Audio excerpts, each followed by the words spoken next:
allons passer à notre invité, c'est Mustafa Faiq. Bonsoir. Bonsoir. Merci d'être parmi nous. C'est moi. Vous venez pour parler des journées d'orientation scolaire. Oui, les journées d'orientation scolaire, universitaire et de l'entrepreneuriat. Voilà, cette année, nous entamons notre 15e édition. Donc, nous sommes sur un programme qui s'étale sur 12 villes. Nous avons déjà fait 3, entre autres Fès, Marrakech et ce week-end on est sur Tanger. Et l'organisation cette année, il se tient sous l'égide de 2 départements gouvernementaux de tutelle, entre autres le ministère de l'Éducation nationale et de l'enseignement supérieur, le ministère de l'Emploi et de la formation professionnelle. Donc cette 15e édition se tient aussi sous le thème l'orientation, adéquation, formation et exigence du marché de l'emploi. Je vais poser une question qui n'a rien à voir avec la promotion de votre événement concernant les méthodes de formation au Maroc.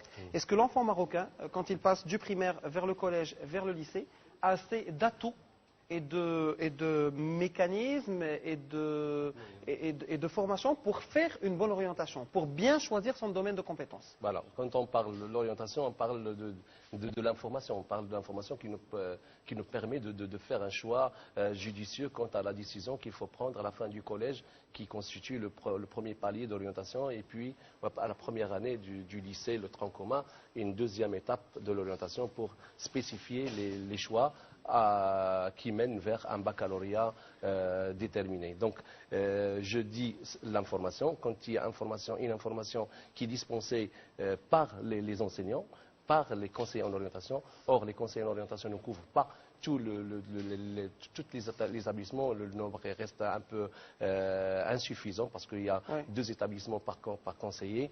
Donc, il y a aussi le rôle de la famille. Il y a l'appartenance socio-économique de l'élève qui est déterminante. Il y a aussi la particularité et l'environnement. Sur quoi se concentrent les conseillers pour pouvoir aider un étudiant à être orienté? Voilà, ils se concentrent sur l'information, sur les entretiens, sur les interventions à travers des séances collectives pour les élèves. Ça veut dire que de notre temps, c'était juste lié aux notes, le dossier, les notes. Tu es bon en maths, tu vas en sciences maths. Il y a beaucoup de personnes qui ont été cassées à cause d'une mauvaise orientation, parce qu'ils se retrouvent en fin de compte avec les sciences maths. Il avait de bonnes notes pendant le collège, mais ce n'est pas la même vision des choses, ce n'est pas la même difficulté. Et après, ils se retrouvent avec des formations après le bac qui n'ont rien à voir avec ce qu'ils ont appris au lycée. Effectivement.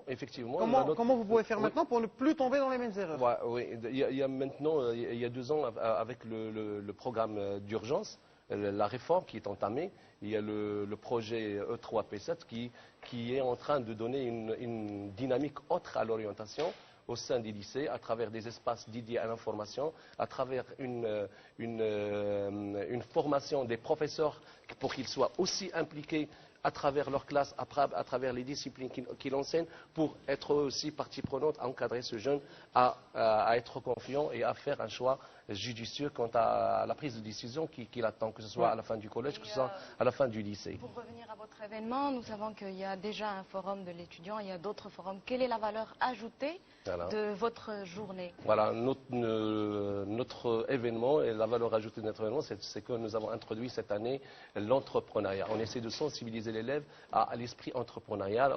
On a l'implication de la formation professionnelle, l'implication de l'ANAPEC qui prennent part à notre forum pour informer les élèves sur cette structure qui est l'ANAPEC, sur les services dispensés par l'ANAPEC à animer cet esprit d'entrepreneuriat chez l'élève.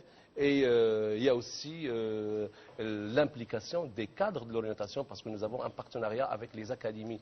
Et on vient de signer hier avec l'académie de Meknès Tafilat un partenariat donc, qui va donner un élan autre à cette interaction entre orientation Carrefour et les cadres d'orientation. Pardon, n'avez-vous pas aussi le sentiment que le côté pratique manque cruellement dans nos...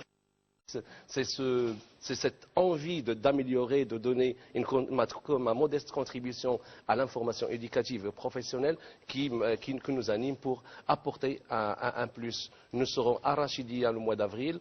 Nous sommes la semaine prochaine du 4 au 6 à Agadir, à Hôtel Marhaba. Et ce que je peux souligner, c'est que les conseillers en orientation, ça fait 2 ans, mais ils sont beaucoup plus impliqués, ils sont beaucoup plus motivés pour apporter l'eau au moulin et pour édifier les étudiants qui veulent profiter de vos journées, est-ce qu'ils peuvent avoir les dates?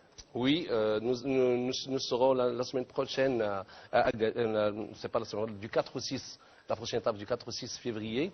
Donc il y a un point commun de nos 3 événements. Je salue, moi, je vois que les 3 événements aujourd'hui, c'est des événements qui relèvent de l'information, qui relèvent de l'information des jeunes. Je salue aussi la caravane de notre ami sur les artistes, parce que nous avons nos collèges, nos établissements regorgent de potentialités artistiques, malheureusement qui ne sont pas encore pris en considération. Merci beaucoup Moustapha Faïq. Il faudrait aussi donner beaucoup d'importance aux loisirs.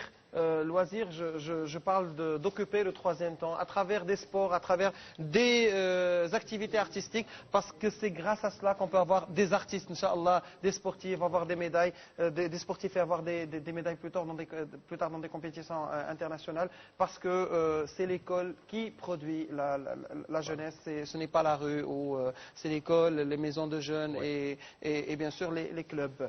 Merci beaucoup d'avoir accepté notre invitation. Nous allons passer